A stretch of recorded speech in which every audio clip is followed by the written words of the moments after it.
Hello children, I hope all of you are doing good.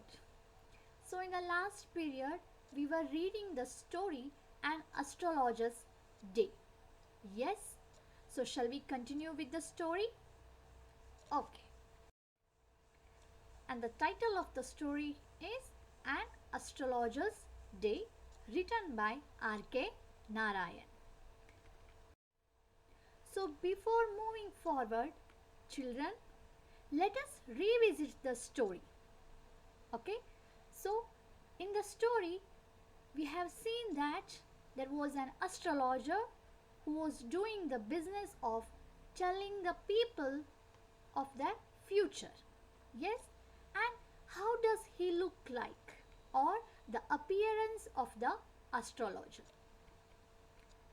The astrologer's forehead was painted with sacred ash and vermilion, and his eyes were gleaming and sparkling because it was always in search of customers. And his face was covered with dark whiskers or dark mustache. Yes, and he has worn a saffron colored turban on his head. This is the appearance of the astrologer. And what articles did the astrologer carry? Yes, he carried cowrie shells and a piece of cloth which has obscure mystic charts on it. Yes, and then Palmyra writing and a notebook. These were the articles carried out by the astrologer for his business. Okay.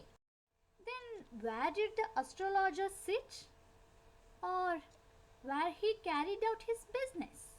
Yes, he used to sit under a tamarind tree which was just beside the road to Town Hall Park, and the road was always busy because of surging crowd, and on the both sides of the road there were medicine sellers, sellers of stolen hardware and junk, and magicians, and there was also an auctioneer's shop which used to sell cheap cloth.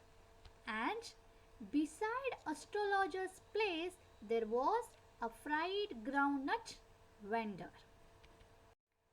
Okay, so now we came to know that where he used to sit. And how did the astrologer carry out his business? Or what are the tactics used by the astrologer? Yes, he was very good at analyzing mankind's troubles or tangles of humanity. Yes, he has been practicing or doing the astrology business for a quite time now. That's why he has mastered the art of telling future, and he is also very clever at guessing people's trouble. Yes, and he always used to make such statements or the questions which are commonly related to each and every person's normal daily life. Yes, and he never spoke till the other had spoken for at least 10 minutes, which had given him enough material to give advices as well as answers. Okay, so far we have seen astrologer's appearance and what are the articles he had carried as well as where he used to sit and what are his business tactics. And when we were reading the story, we were left when a new customer was standing in front of the astrologers. Yes, so today we will see what happened in the story further. Astrologer's encounter with the new client. He picked up his cowrie shells and paraphernalia and was putting them back into his bag. Children, remember when we were reading, we came to this situation or the context wherein the astrologer was ready to go back to his home. At that time, at the time of closing his business, a man comes and stands in front of the astrologer. He sensed a possible client and said, "You look so careworn."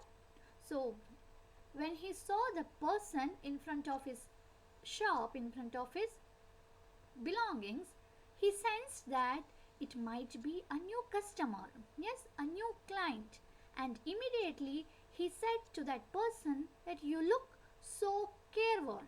Careworn is nothing but worried. So he continued. He said, "It will do you good to sit down for a while and chat with me." See, the astrologer is inviting the stranger or the person to have a conversation with him. But what did the stranger person did? Yes, the other grumbled some reply vaguely. That means he was not interested to have a conversation with him. That's why he gave a vague reply. The astrologer pressed his invitation. He asked the person to sit down again. For that, the other person, the stranger, thrust his palm under his nose, saying that means he just put forward his palm in front of the astrologer and he said, "You call yourself an astrologer?" Look at the question which the stranger asked. He said, "You call yourself an astrologer?" For this question, the astrologer felt challenged and he said, tilting the other's palm towards the green shaft of light. So the astrologer was holding the stranger's hand and he slightly leaned. Tilting is nothing but leaning. He leaned the stranger's palm towards the light and he naturally started his daily way of telling future. That is nothing but he started. Yours is a nature. But for that statement, the stranger interrupted and said, "Stop that." The other said, and what he said later, he further continued that, "Tell me something worthwhile." So whatever you are telling to other people, I don't want to listen to those statements. Tell me something which is worth listening. Okay? For that, our friend, who is our friend? Yes, the astrologer felt piqued. Piqued is nothing but irritated. He felt uncomfortable or irritated, annoyed. Yes, so he said straightly to the stranger that he charged only 3 paise per question and what you get out to be good enough for your money. So the astrologer was annoyed and he said, "So I just asked 3 per question 3 paise. Yes, for that whatever answer I give is worth listening." For that the stranger was little bit offended. That's why he withdrew his arm. He took back his palm and he took out an anna and flung it out to him. That's why without giving paise, what he did? He took out an anna and he threw it towards the astrologer and said, "I have some questions to ask. So take extra money because I have many questions to ask you. If I prove you are bluffing," see, he is questioning him or he is giving a challenge to the astrologer. If you are bluffing, bluffing is nothing but pretending. Yes, if you are not telling me the correct convincing answers or if you are doing any bluff things or pretending, you must return that anna to me with interest. Okay, so he even asked the person to give the money, not only the money, with interest. For that, the astrologer replied, if you find my answer satisfactory, will you give me 5 rupees? See, instead of Anna, he asked for 5 rupees. For that, straight away, the stranger said no. And the astrologer did not stop there.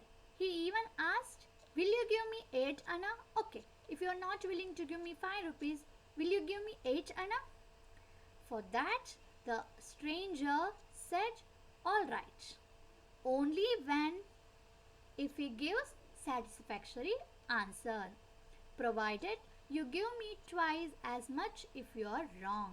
If the stranger tells wrong answers or his answers are not convincing, then the astrologer has to pay double amount. Look at the challenge or the value of the question or the bargaining happening between the stranger as well as the astrologer. So now our friend the astrologer has facing a dilemma whether to take up the challenge or deny it. For that, this pact was accepted after a little further argument. Okay, so this bargaining went on and on for some other time, and a little further argument was agreed. Okay, the astrologer sent up a prayer to heaven as the other lit a cheroot. So the astrologer was agreed to take up the challenge, and that's why he sent up or he started chanting some mantra.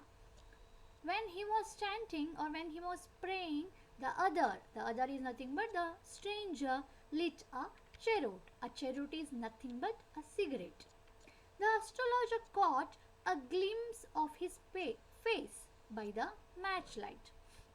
So when he was praying, he just lit up a matchstick.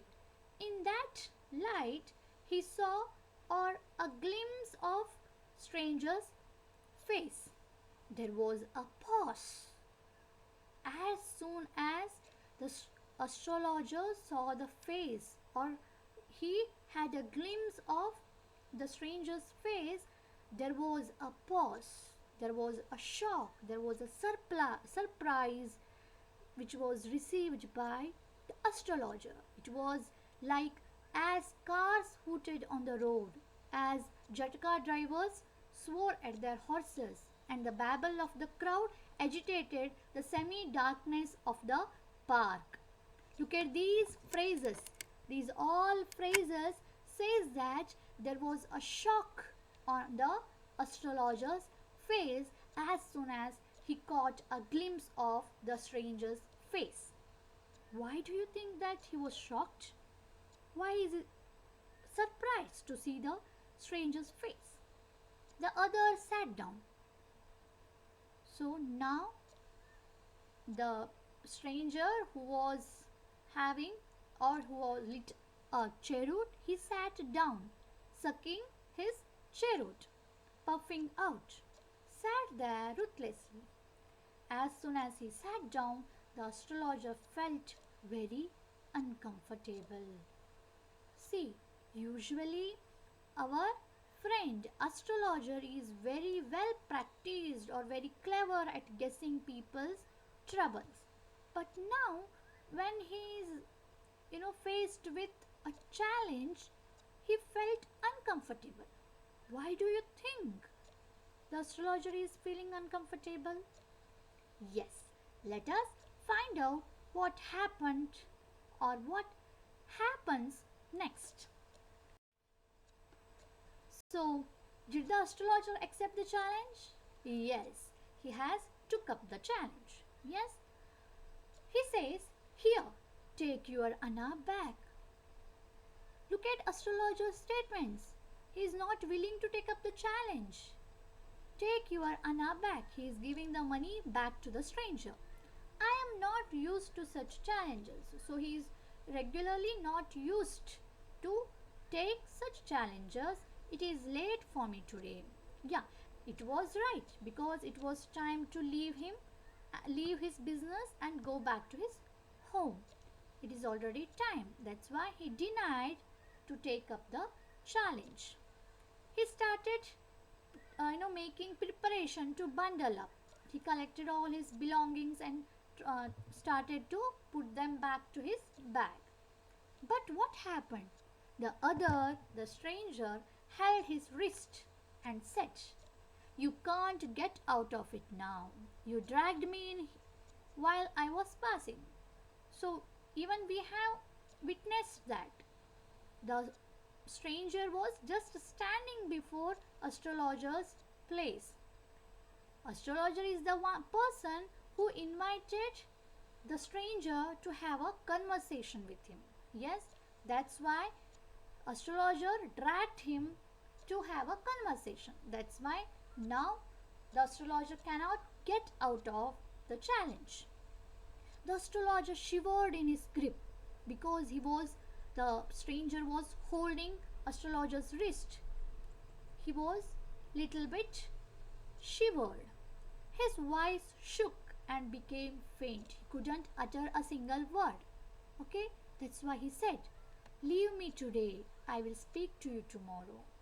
He was not willing to take up the challenge. That's why he said, "Just leave me today. Tomorrow let us speak." But the other thrust his palm in his face and said, "Challenge is challenge. Go on. So, anyway, you have taken up the challenge. Now you can't get out of it now. You have to face this challenge." The astrologer proceeded with his throat drying up. So, in an uncomfortable manner or without any interest, the astrologer started to tell the same statement which he used to give. There is a woman, okay? But for that, the stranger interrupted in between and he stopped him to say the regular statement which the astrologer used to make. He said, "I don't want all that." Then what was the customer's question? What he wanted to listen? Yes? Yes, he wanted to know that whether he will succeed in his present search or not. That means the stranger was searching for something or searching for someone. He just wanted to know the answer for that question. So he said, "Otherwise, I will not let you go till you discharge all your coins." Discharge is nothing but empty. So he said, "If you can't give me this answer, I can't leave you to go home. You have to discharge all your coins." The astrologer muttered a few incantations. See, for having some more confidence to show off, he muttered a few chants. Incantations is nothing but chanting. Okay, and now he replied in a firm voice.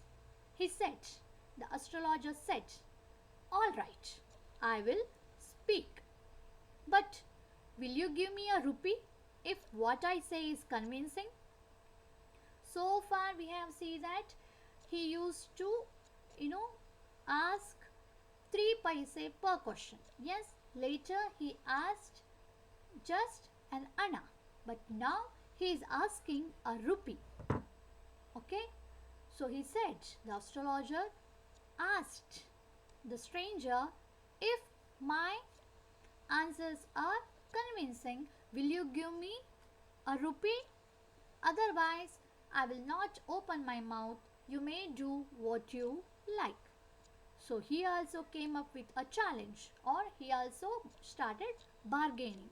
So after a good deal of haggling is nothing but bargaining. So after a lot of argument or bargaining, both of them agreed.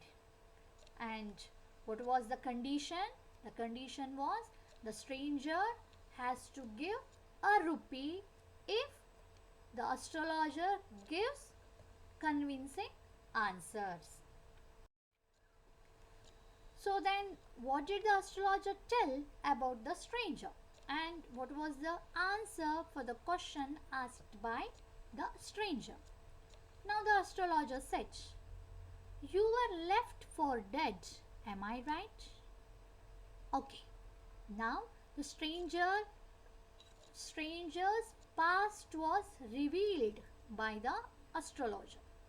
The astrologer was telling that he was left for dead. He even asked to confirm whether he is right or wrong. For that, the stranger was very shocked and he said, "Tell me more." "A knife has passed through you once," said the astrologer. He even gave some more description regarding that incident. And look at the exclamation given by the stranger. "Good fellow." He bared his chest to show the scar. He even showed the scar on his chest. He said, "What else? Tell me something more." For that, the astrologer said that the stranger was once pushed into a well nearby the field and he was left for dead.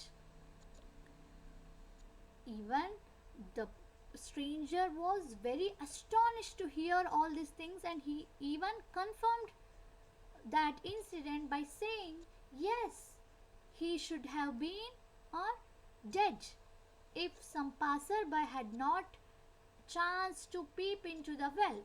That's why some passerby, he saved the stranger. And he was very overwhelmed by the answer given by the astrologer. Then he said, "When shall I get at him?" he asked, clenching his fist. So now we came to know that the astrologer was searching the person who had pushed him into the well. So he just wanted to get to that fellow. So he asked the astrologer when he will get at him. For that, the astrologer said in the next word, answered the astrologer, "He died 4 months ago in a far off town."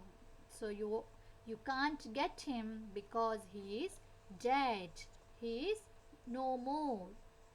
And the stranger groaned on hearing it. He was very upset or sad on hearing this answer. But the astrologer proceeded. He said, "Guru Nayak." For that, the stranger was very shocked. "You know my name?" The other said, taken aback. "How do you know my name?" The astrologer said, "As I know all other things, as I know everything about you, about your past, future and everything, I know your name as well. See, there is something is hidden. Yes, even we can't make out how did the astrologer guessed his name, or how did the astrologer know everything regarding the past of the stranger." What did the astrologer suggested him? So he said, "Listen carefully. Your village is 2 days' journey due north of this town. So your village is towards north. Yes, take the next train and just go home. I see once again great danger to your life if you go from home." So in the past also you were twice attacked and left for dead. Now also you are having a lot of problem or lot of risk regarding your life if you go away from your home. That's why take a train and just go home. Go back to home. He took out a pinch of sacred ash and held it to him. So he even gave him sacred ash and asked him to rub it on his forehead, and also warned the stranger that never travel southward again. Just leave this place, go back to your home and never travel southward. If you do so, you will live 100. But The stranger was very annoyed or very upset to listen that. That's why he asked, "Why should I not leave home again? I was only going away now than to look for him and to choke out his life if I met him. So I wanted to travel southward just in search of the person who had tried to kill me. And now he has escaped the hands of the stranger." Yes, that's why he will never travel southward again. I hope at least he died as he deserved. He just wanted to make sure that the person who had tried to kill him also died in a very painful death. For that, the astrologer said, "Yes, he did. He was met with an accident and crushed under a lorry. He died in a very painful death." For that, the stranger was very gratified. Gratified means satisfied. He just wanted to kill that person, but before that, the person was dead and he crushed under a lorry and met in a very dreadful accident. So, after this conversation, both of them went on their own way. That place was deserted by the time the astrologer picked up his articles and put them into his bag. So, everybody left on their own way. There was nothing but darkness under the tamarind tree now. It was nearly midnight. So, usually, as soon as the fried groundnut vendor closes his shop, the astrologer used to leave for his home. But now, today, it took a very long hour to reach his home. Yes, it was almost midnight. That's why his wife asked him why he was late. She demanded an explanation. But instead of giving explanation, the astrologer gave her the coins and asked her to count them. The astrologer's wife counted it. There was 12.5 anna, which was given by a single person. To look at such amount of money, she was very overjoyed. She said, "I can buy some jaggery and coconut tomorrow. The child has been asking for sweets for so many days now. I will prepare some nice stuff for her." See, after looking at so much money, she was very happy. She thought about her children, her family, about having a good meal. But the astrologer was lost in his own world. He replied to his wife's comment that the swine has cheated me. He promised me a rupee. See, he was not happy to have 12.5 anna. Instead, he was very annoyed to have or to not have a rupee. For that, his wife looked up to him and she said, "You look worried. What is wrong?" Even having 12.5 anna, even after winning the challenge, the astrologer was not happy. He looked worried and there was something wrong and there was something bothering the astrologer. Even his wife asked him, but he said nothing. Children, why do you think he was worried? What is he hiding from his wife? Yes, there was something which is very mysterious in his behavior. Let us find out what is he worried about. So at last, after the dinner, sitting on the pile, he told her. The astrologer confessed. Why is he worried? "Do you know, a great load is gone from me today."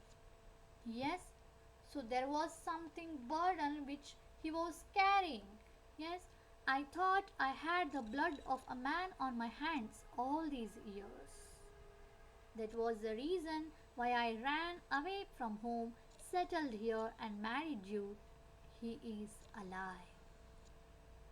Now we came to know the answer for the unsolved question, why did he leave his village? Yes, because he thought that he had killed a person. That's why he had ran away from his home and settled a very far village which is a couple of 100 miles away. But now he came to know that the person is still alive. His wife was very shocked. Even we are, because we were never thought of this situation. We never thought that the astrologer could try to kill a person. You tried to kill a person? Astrologer confessed. Yes, in our village, when I was a silly youngster, we drank, gambled, and quarreled badly one day. Why think of it now? Yes, the astrologer tried to kill a person in a intoxicated situation. He was drunk. He was in a very bad mood, and they quarreled, and in a without intention he tried to kill the person, kill the stranger. Yes, and he said, why think of it now? Because that person is alive. It is time to sleep, he said, yawning, and stretched himself on the firewood. Yes, so this is the story, An Astrologer's Day. So the astrologer thought he had killed the stranger. He has been carrying the burden of this thought, yes, and he was feeling guilty about it. But when the stranger appeared in front of the astrologer as a customer, the astrologer identified him and felt very happy and relaxed. And his guilty thought disappeared. Yes, this is the story about the astrologer. And now we came to know all the answers which was unresolved when we were reading the story.